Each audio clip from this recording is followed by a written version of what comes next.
लग्नाचा नवरा वेश्या व्यवसाय करण्यास भाग पाडत होता. सासू होती वेश्या. पुढे घडले भयंकर. ती सुखी संसाराची स्वप्ने पाहत सासरी गेली. पण सासरी काही दिवसातच तिची स्वप्ने मातीत विरून गेली. तिचा पती आणि सासू सासरे तिला त्रास देऊ लागले. याचे कारण म्हणजे तिची सासू वेश्या व्यवसाय करत होते आणि सुनेनेही त्यातच जावे असे तिला वाटत होते. असा आरोप सुनेने केलेला होता. तिने तशी तक्रार वडिलांच्याकडे केली होती अशी फिर्याद आहे. या कारणातून वाद वाढला होता. त्यातच त्या विवाहितेने आत्महत्या केल्याचे तिच्या सासरच्यांनी सांगितले. पण तिची आत्महत्या नसून तिचा खून केला असावा असा संशय तिच्या वडिलांनी व्यक्त केल्यामुळे तिचा पती सासू आणि सासऱ्याविरुद्ध गुन्हा दाखल केला आहे. या घटनेचा तपास पोलीस करत असून तपासाअंतीच यातील खरे काय आणि खोटे काय हे सिद्ध होणार आहे. या धक्कादायक घटनेचा सविस्तर वृत्तांत पुढे पाहण्या अगोदर जर तुम्ही या चॅनेलवर जर नवीन असाल तर प्लीज आपल्या ह्या मराठी चॅनेलला नक्की सबस्क्राईब करा.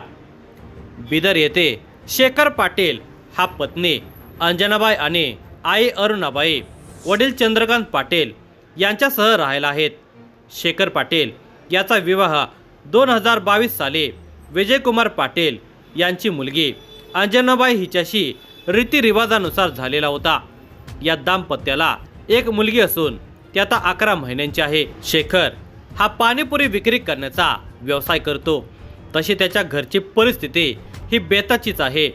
तो पाणीपुरी विक्रीचा व्यवसाय करत असल्याने दुपारी घरातून गेला की रात्री 11 ते 12च्या दरम्यान घरी येत असे. सुरुवातीला या कारणातून अंजनाबाईचा पतीसोबत वाद होऊ लागला होता. त्यावेळी तिला तिच्या सासू सासऱ्याने समजावून सांगितले. शेखरचा पाणीपुरी विक्रीचा व्यवसाय असल्याने त्याला वेळ होणार, ते थोडे जुळवून घे. त्यामुळे अंजनाबाई गप्प बसली. परंतु त्यानंतरही तिचे सासू सासऱ्यांच्या सोबत कोणत्या ना कोणत्या कारणातून वाद होतच होते. तुला जेवणच नीट करता येत नाही, तो आमच्यासाठी लकी नाहीस. तुझ्यामुळे आमच्या घरावर वाईट कृपादृष्टी होऊन आम्ही कर्जबाजारीत झालो आहोत. म्हणून सासरचे लोक तिचा शारीरिक आणि मानसिक छळ करू लागलेले होते. त्यांचा त्रास सहन करत ती कशीबशी त्या घरामध्ये राहत होते. त्यातच तिला मुलगी झाली. त्यानंतर मुलगी झाली या कारणावरून तिचा छळ जास्तच वाढलेला होता. तिचा छळ करण्यामध्ये तिचा नवराही आपल्या आईवडिलांना मदत करत होता. तोही बायकोला त्रास देत होता.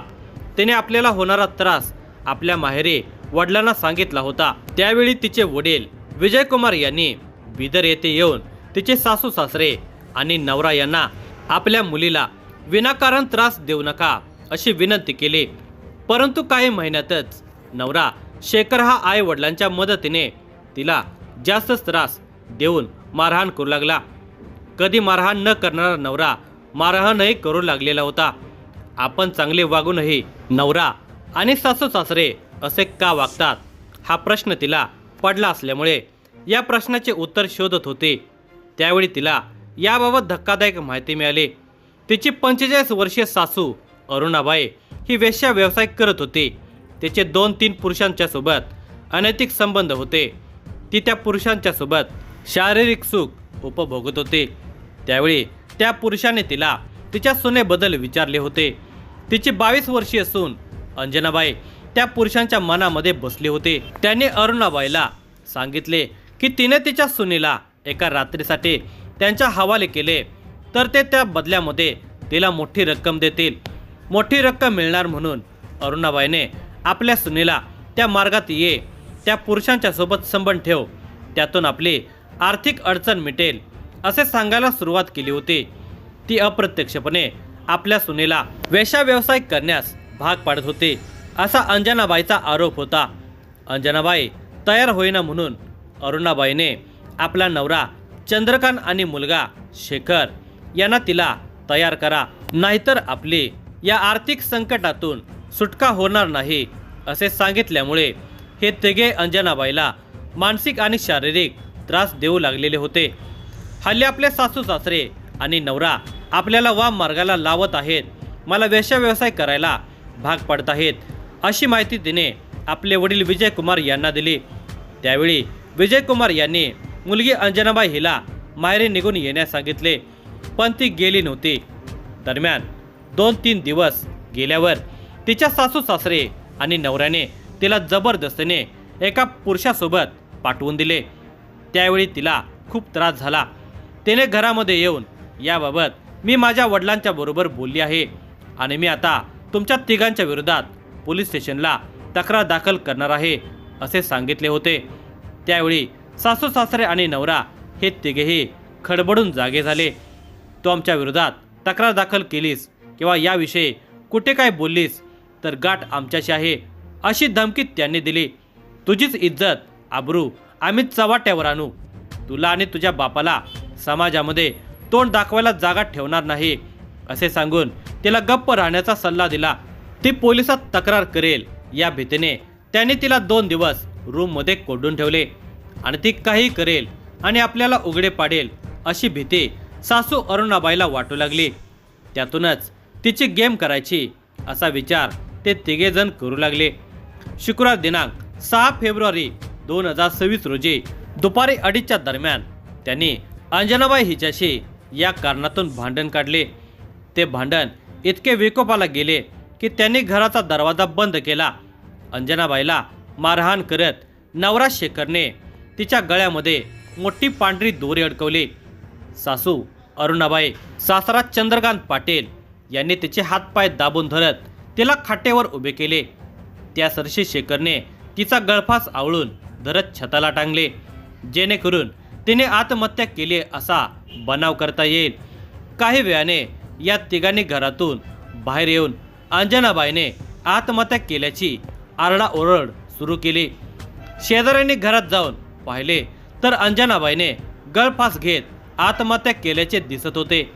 कुणीतरी या घटनेची माहिती बसव कल्याण पोलिसांना दिली. या घटनेची माहिती मिळताच बसव कल्याण पोलीस तातडीने घटनास्थळी दाखल झाले. त्यांनी या घटनेची माहिती मयत अंजनाबाई पाटीलचे वडील विजयकुमार यांना दिली. ते तातडीने घटनास्थळी दाखल झाले.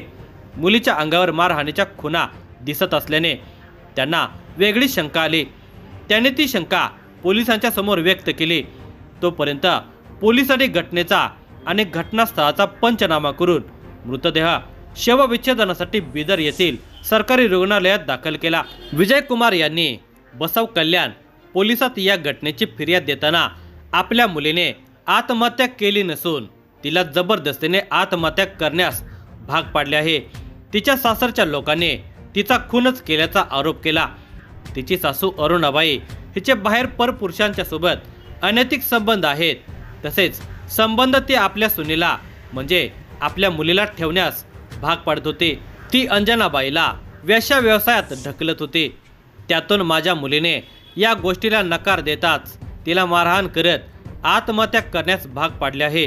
म्हणून सासू अरुणाबाई, तिचा नवरा चंद्रकांत पाटील आणि अंजनाबाईचा नवरा शेखर पाटील यांच्या विरोधात खुनाचा गुन्हा दाखल करावा अशी मागणी त्यांनी पोलिसात केली.